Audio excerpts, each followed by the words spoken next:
दोस्तों, आज लद्दाख में जो अनशन चल रहा है क्लाइमेट फास्ट, उसका 44वां दिन है, 44 डेज ऑफ हंगर। और आज यहाँ पर बहुत सारे भिक्षुगण जो कि लगभग 16 मोनेस्ट्रीज़ या मठों से आए थे, और फिर बहुत से महिलाएं, पुरुष, छोटे बड़े यहाँ पर थे।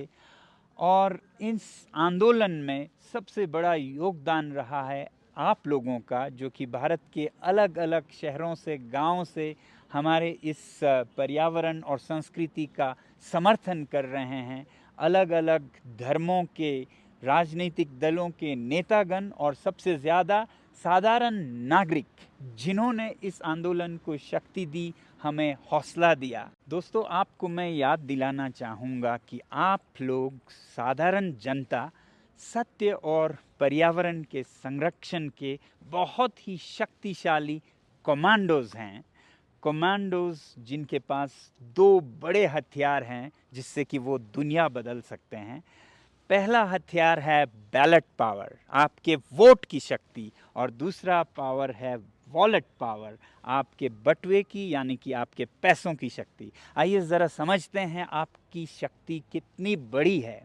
अपने वोट की शक्ति या बैलेट पावर के साथ आप बड़े से बड़े सरकारों को, नेताओं को बना भी सकते हैं और गिरा भी सकते हैं। तो इस बार याद रखिएगा कि जब चुनाव हो तो पहली बात तो आप उसमें हिस्सा लें, और दूसरी बात, बहुत समझदारी से ऐसे नेताओं को चुनें जो देश को सच्चाई के रास्ते पर ले जाएं और जो देश की सीमाओं की और पर्यावरण की सुरक्षा और संरक्षण भी करें।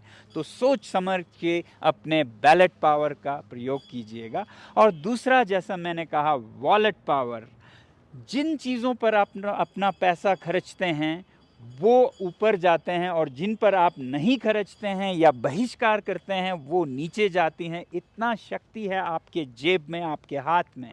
आपको याद होगा जब हमने चीन के सामान का बहिष्कार किया तो लाखों करोड़ों भारतीयों ने चीन के सामान को खरीदना बंद किया, और इससे चीन की सरकार तक हिल गई थी। उसी तरह आप ऐसे उद्योगों को भी गिरा सकते हैं या उठा सकते हैं जो सच्चाई पर चलते हों, उन्हें उठा सकते हैं। जो पर्यावरण का नाश करते हों, उन्हें गिरा सकते हैं।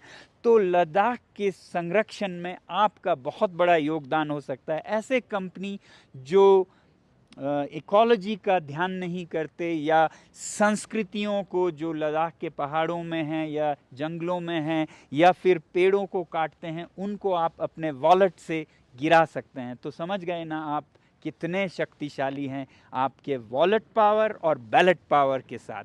तो आपके समर्थन का हम बहुत बहुत आभारी हैं। लद्दाख को जो आपने समर्थन किया, सरकार को ये याद दिलाने के लिए कि पिछले चुनावों में उन्होंने कितने वादे किए थे लद्दाख के लोगों के साथ कि यहाँ की संस्कृति, यहाँ की पर्यावरण को वो 6वें शेड्यूल में संरक्षित करेंगे। अब दूसरा चुनाव आ गया है 2024 का, मगर उन्होंने पिछले चुनाव के वादे पूरे नहीं किए। इससे लोगों में सरकारों पर विश्वास ख़त्म हो जाएगा, क्योंकि ऐसे चुनावी वादों का अगर कुछ भी ना करें तो फिर ऐसा लद्दाख ही के साथ नहीं, पूरे देश में हो सकता है। तो याद दिलाई कि वो अपने पुराने वादों को पूरा करें और लद्दाख जैसे संवेदनशील सीमा पर रहने वाले लोगों का समर्थन कीजिए। आज बस इतना ही कहूँगा। बहुत बहुत धन्यवाद और जय हिंद।